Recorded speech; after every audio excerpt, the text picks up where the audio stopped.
A Consellería do Mar marca como obxectivo prioritario o dragado do Porto de Testal. Alí mantivo un encontro con membros do goberno local e da confraría, onde trataron outros temas como o futuro do marisqueo no lugar ou o protocolo de baleirado do encoro do Tambre. O sector pesqueiro de Noia mantivo hoxe na lonxa de Testal unha reunión co conselleiro de Mar para tratar puntos de futuro do pósito. O dragado nesta zona, a necesidade de novas mariscadoras ou a mellora no protocolo de baleado do encoro do Tambre foron as principais reclamas que o patrón maior fixo a Alfonso Villares. O máis sonado e agardado é o dragado de Testal. Para el hai xa presupostados 350.000 euros, pero dende a Xunta apuntan ao goberno central e a costas pola lentitude burocrática. Máis de 350.000 euros que temos que invertir para ese dragado, que están presupuestados dentro dos nosos presupostos, pero, bueno, faltanos o permiso en este caso, de costas. Non temos aínda o lugar idóneo por que eles nos teñen que indicar para poder botar ese material. Xa o denunciamos fai esta semana, pero tamén a finales do ano pasado, e seguiremos insistindo, pero sobre todo que desde o Estado sepan que é unha demanda do sector. Necesitamos facer estes traballos para que realmente, en este caso, os problemas que acarrean a acumulación de material non existan.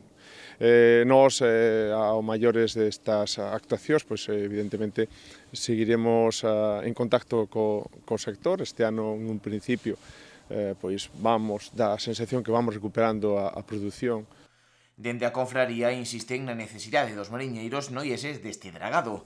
A situación actual impide a moitos deles faenar correctamente. Vamos transmitir ao conselleiro o tema do dragado, que xa o dixo el, tanto aí no dique como nos pantaláns, porque as embarcacións quedan varadas cando queren faenar e ir á mañán ao mar, quedan paradas e os armadores, vense un pouco impotentes, non? Algúns teñenes que sacar para fora antes de ser o horario de traballo, non? Por iso é unha demanda xa de hai anos, que hai moita burocracia igual de costas do goberno estatal.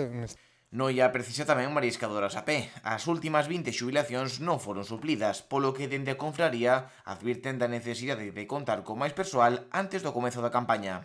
O baleirado do encoro do Tambre foi outro dos puntos suxeridos polo máximo representante dos mariñeiros noieses. O tema das vacantes das mariscadoras a pé, porque, temos aí 20 ou 20 e tantas mariscadoras a pé que se jubilaron e hai outras tantas que queren entrar, que tuveron un 10 no baremo, hai algo na Consellería que vamos transmitir ao conselleiro para desatascar, vamos dicir, ese tema, que poidan faenar esas 20 mariscadoras a pé que estuveron un ano no paro para coller puntos e pasaronos un pouco canutas as súas familias, e nós queremos que se incorporen a entidade, que non é aumentar, senón é o mesmo número, non? E temos os bancos cheos de cría, a nos ven un inverno, vamos dicir, tranquilo, e esas mariscadoras que poidan traballar, non? E pois tamén llevamos transmitir ao conselleiro, aunque seanos un pouco pesados, o protocolo do embalse, non? En Beixamás que non solten tanta agua e que solten máis enchendo o mar e na pleamar.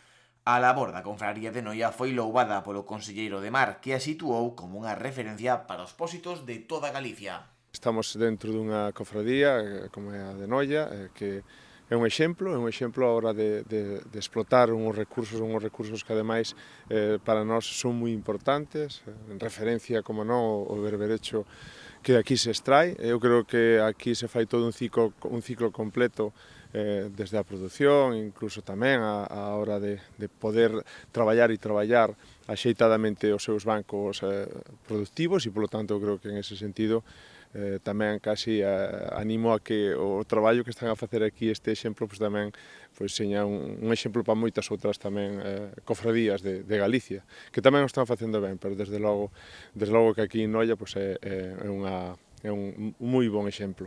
Na xuntanza participou tamén o Concello de Noia, que trasladou as principais necesidades municipais no sector marítimo e buscou medidas que as solucionen. Escoitar de primeira man por parte do patrón maior, por parte dos membros da cofradía, do Pósito, as necesidades máis urxentes sobre actuacións que é necesario acometer tanto nas instalacións portuarias como no propio dragado, ou escoitar de primeira man pois aquelas cuestións que dende a cofradía van a trasladarlle para que se adoten medidas que poidan corrixir algún deses problemas que preocupa o sector.